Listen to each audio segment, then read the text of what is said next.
अब kaiju number 9 ने kaiju number 2 की पावर को एब्सॉर्ब कर लिया है और उसने ये वादा किया है कि वो बहुत जल्द और ज्यादा ताकतवर होकर उन पर हमला करेगा। तो क्या अब डिफेंस फोर्स काइजू नंबर 9 के हमले को इस बार रोक पाएगी या फिर उनका इस बार सफाया होना तय है? तो चलिए देखते हैं कि आगे क्या होता है। तब यहाँ शोशिरो लैब में काइजू नंबर 10 की बची कुची बॉडी को देखने चला जाता है और वो काइजू नंबर 10 इतनी बुरी हालत होने के बावजूद भी 5.7 फॉर्टिट्यूड की एनर्जी रिलीज कर रहा होता है, जिसे देखकर सभी लोग डर जाते हैं। इससे किसी को भी डर नहीं लग रहा और अगर तुमने इसे दोबारा से किया तो मैं तुम्हें मार डालूंगा। तुम्हें देखकर ही मैं समझ गया था कि तुम बाकियों से अलग हो। काश मैं उस टाइम जीत गया होता और मैं तुम्हें खा जाता। मैं यहाँ पर पुरानी बातों के बारे में बात करने नहीं आया हूँ। मैं तुमसे काइजू नंबर 9 के बारे में जानकारी चाहता हूँ। बिल्कुल, मैं इसके बारे में बता सकता हूँ क्योंकि आफ्टर ऑल ये मेरा क्रिएटर ही तो है। पर इसके बदले में मैं चाहता हूँ कि तुम मुझे यहाँ से बाहर निकालो और मेरे साथ लड़ाई लड़ो। माफ कर देना पर मैं ऐसा नहीं कर सकता क्योंकि तुम्हारा कोर बहुत ज्यादा डैमेज हो चुका है, तो तुम्हें रिकवर करना नामुमकिन है। मैं ये चीज जानता हूँ। मेरे कहने का मतलब ये था कि तुम मेरी बॉडी को एक वेपन में कन्वर्ट कर दो और उसके बाद तुम मुझे इक्विप्ड कर लेना ताकि मैं तुम्हारी बॉडी पर कब्जा कर सकूं।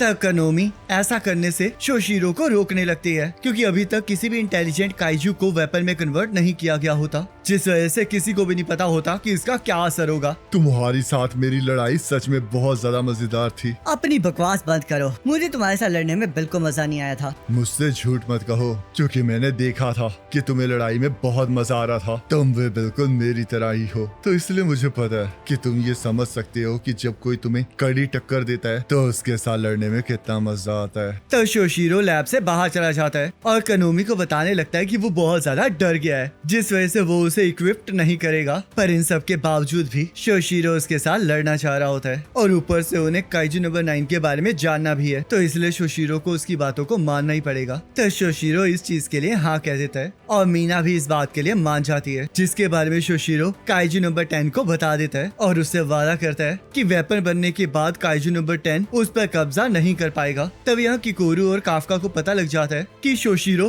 काइजू नंबर 9 के बारे में डिस्कस करने के लिए वहाँ पर आ रहा है। तब काफका ये सोचने लगता है कि उसे अभी भी शोशिरो से इस बात की माफी मांगनी है कि उसने उनसे अपने काइजू होने का सच छुपाए रखा। तब एजी गैन के बारे में पूछने लगता है और जैसे उसे पता चलता है कि गैन प्लेटून लीडर्स के साथ कहीं गया हुआ है, वैसे उसे एहसास हो जाता है कि वो सभी लोग 3rd डिवीजन से मिलने गए हैं, क्योंकि 1st डिवीजन और 3rd डिवीजन में बिल्कुल भी नहीं बनती है और वो दोनों ही एक दूसरे के साथ कंपेयर करते रहते हैं। तब यहाँ गैन कहता है, शोशिरो आखिरकार तुम्हें मेरी टेरिटरी में आने के लिए किसने अलाउ किया? तब शोशिरो कहता है, मुझे यकीन नहीं आ रहा कि कैप्टन गैन हमें खुद रिसीव करने आए हैं। और हाँ, मुझे यहाँ आने की परमिशन उस पर्सन ने दी है जो तुमसे ज्यादा इम्पोर्टेंट है। तब गैन कहता है, अपनी बकवास बंद करो और इस बेस के अंदर बाउल कट और छोटी आंखों वाले बंदे मना हैं और तुम्हारे पास तो दोनों ही हैं, तो इसलिए दफा हो जाओ। तब शोशिरो कहता है, तो तुम उस चीज को लेकर अभी भी नाराज हो कि मैंने तुम्हें ट्रेनिंग के दौरान छोटे काइजूस के खेल में तुम्हें हरा दिया था? तब ये बात गैन के दिल पे लग जाती है और हम देखते हैं 1st डिवीजन और 3rd डिवीजन ऐसी चीजों को लेकर आपस में बहस करना स्टार्ट कर देती है। तब गैन सबके सामने ये ऐलान कर देता है कि उस जीत के टाइटल के अलावा उसके पास बाकी सारे टाइटल्स हैं। पर तभी शोशिरो से याद दिलाता है कि मीना के पास भी लॉन्ग रेंज में फायर करने का टाइटल है, जो बात फिर से सीधा गैन के दिल पे लगती है, जिस वजह से वो गुस्सा हो जाता है। पर तभी एजी आकर उसे चुप करा देता है और उसके आते ही सभी लोग डिसिप्लिन में आ जाते हैं। तब यहाँ काइजू नंबर 9 के ऊपर डिस्कशन की मीटिंग स्टार्ट हो जाती है, जहाँ पर सारे इंपॉर्टेंट लोग इकट्ठे हुए होते हैं और वहाँ पर भी 1st और 2nd डिवीजन के कैप्टन के बीच में बहस चल रही होती है। तब 4th डिवीजन का कैप्टन उस बहस को बंद करवाने लगता है, पर बेचारा दारू पीने के चक्कर में खुद ही फंस जाता है। तो शोशिरो अपनी स्पीच को स्टार्ट कर देता है। हमारे पास काइजू नंबर 9 के बारे में न्यू इन्फॉर्मेशन है और उससे हमें ये पता चलता है कि काइजू नंबर 9 को एक अकेली डिवीजन नहीं रोक सकती, और इसके बारे में हमें काइजू नंबर 10 ने बताया और उसने ये भी बताया कि उसे काइजू नंबर 9 ने ही बनाया है, जिसे सुनकर सभी लोग हैरान हो जाते हैं। काइजू नंबर 9 पहला ऐसा काइजू है जिसके पास नए ताकतवर काइजूस को बनाने की ताकत है, और नंबर 10 ने यह भी बताया कि वो बस एक प्रोटोटाइप था और उससे भी ज्यादा ताकतवर चीज अभी आने वाली है। इस टाइम जापान की डिफेंस फोर्स एक टाइम पर सिर्फ 5 पावरफुल काइजू से लड़ सकती है, और अगर उनमें से कोई भी काइजू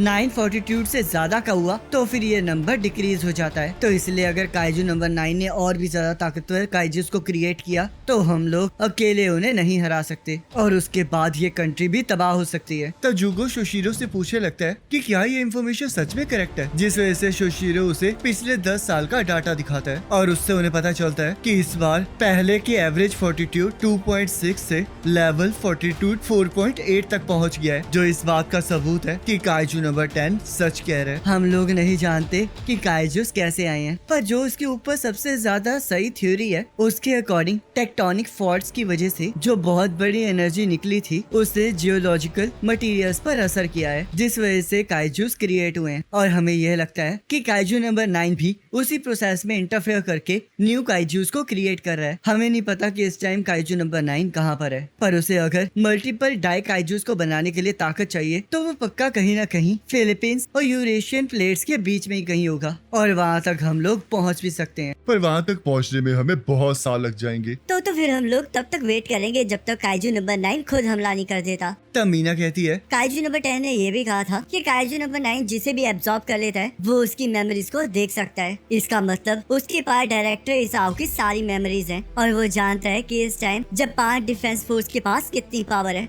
तो शोशिरो इससे निपटने का एक आइडिया देता है जिसमें वो न्यू कमर्स को ट्रेन करने के लिए कहता है, क्योंकि वही लोग इकलौते ऐसे होते हैं जिनके बारे में डायरेक्टर इसाओ को कोई इन्फॉर्मेशन नहीं थी। तो इसलिए अगर उन्हें लड़ाई जीतनी है तो उन्हें न्यू जनरेशन को अच्छे से तैयार करना होगा। तब मीना वेपन नंबर 6 को यूज करने के लिए कहती है, जिसे सुनकर सभी लोग हैरान हो जाते हैं क्योंकि वो वेपन सबसे ताकतवर काइजू नंबर 6 से बना होता है जिसे कोई कंट्रोल नहीं कर सकता है। पर तभी मीना सबको बताती है कि उन्हें एक पर्सन मिल चुका है जो कि नंबर 6 वेपन के साथ कंपैटिबल है और उसका नाम रेनो है, जो कि बहुत ज्यादा स्पीड से ग्रो कर रहा है। तो जुगो ये सुनकर हैरान हो जाता है क्योंकि इस टाइम रेनो उसी की डिवीजन में ट्रेनिंग करने आया होता है और वो ये खबर सुनकर दारू पीने लगता है, पर उसकी वाइस कैप्टन टोको उसे ऐसा करने से रोक देती है। काइजू नंबर 6 सच में बहुत ताकतवर था क्योंकि उसका फोर्टिट्यूड सिर्फ 9.6 ही नहीं था, बल्कि जब वो जागा था तो उसने बहुत सारे काइजू से हम पर हमला किया था और वो सच में काइजूस का किंग था। डायरेक्टर इसाओ की वाइफ कैप्टन हिकारी ने डिविजन्स के साथ मिलकर उसके साथ लड़ाई की थी और उसे न्यूट्रलाइज करने के लिए उस दिन बहुत सारी जानें गई थी। तब उस दिन बहुत अजीब स्नोफॉल भी हो रही थी, जिस वजह से सभी को याद है कि वो दिन कितना मनहूस था। और मुझे यकीन नहीं आ रहा कि अब हम किसी बच्चे को उस नंबर 6 के वेपन को यूज करने पर मजबूर कर रहे हैं। तब रेनो जुगो से मिलने आ जाता है और उसे ये पता लग जाता है कि उसे काइजू नंबर 6 के वेपन के साथ जुड़ने का मौका दिया जा रहा है। पर तब जुगो उसे बताता है कि किसी भी नंबर वेपन को इस्तेमाल करने से बॉडी के ऊपर बहुत बुरा असर पड़ता है और कई लोग तो ऐसे भी हैं जो कि रिटायर होने से पहले ही मर गए हैं। तो इसलिए जुगो